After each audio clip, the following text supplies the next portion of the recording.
ایک بزرگ نے دیوار پر، سفید دیوار پر درمیان میں سیاہ نقطہ لگایا اور وہاں بیٹھے ہوئے نوجوانوں کو بلا کر پوچھا کہ بچوں، اس دیوار پر آپ کو کیا نظر آ رہا ہے؟ تمام نوجوانوں نے کہا سیاہ نقطہ نظر آ رہا ہے۔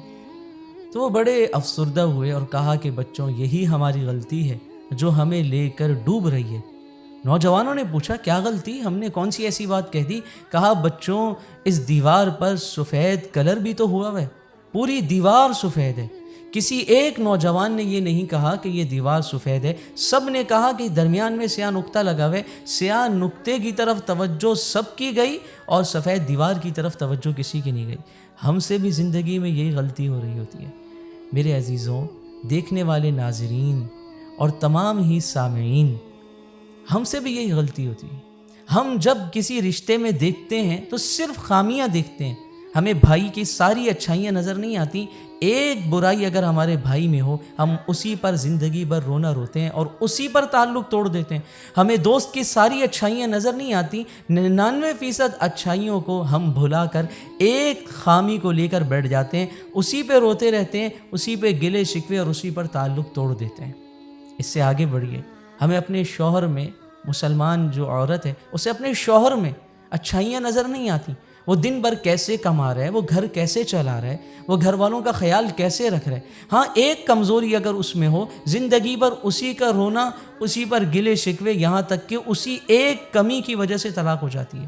یہی کمزوری مسلمان مردوں میں بھی ہے۔ بحیثیت شوہر، بیوی کی ساری اچھائیاں، وہ کپڑے دھو رہی ہے، وہ برتن دھو رہی ہے، وہ گھر کی صفائی کر رہی ہے، ساری اچھائیاں نظر نہیں آ رہی، سب پہ پردہ ڈال کر ایک خامی ہے اسی کو لے کے رونا، زندگی بھر روتے ہیں، یہاں تک کہ طلاق ہو جاتی ہے۔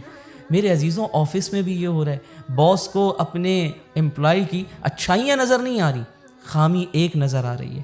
اسی طرح زندگی میں ساری چیزیں اگر آپ غور کرتے چلے جائیں تو یہی بات ہمارے زوال کا باعث بن رہی ہے۔ ہمیں چاہیے ہم لوگوں کی اچھائیاں تلاش کریں، لوگوں کی خوبیاں تلاش کریں۔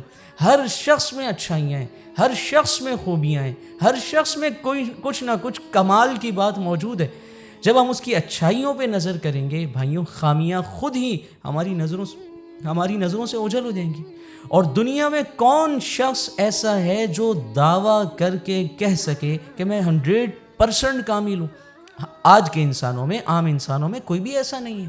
جب کوئی بھی ایسا نہیں ہے اور ہر ایک میں خامیاں ہیں، تو کیوں نہ ہم خامیاں چھوڑ کر خوبیاں تلاش کریں؟ کیوں نہ ہم خامیوں پہ نظر کرنے کے بجائے خوبیوں پہ نظر کریں؟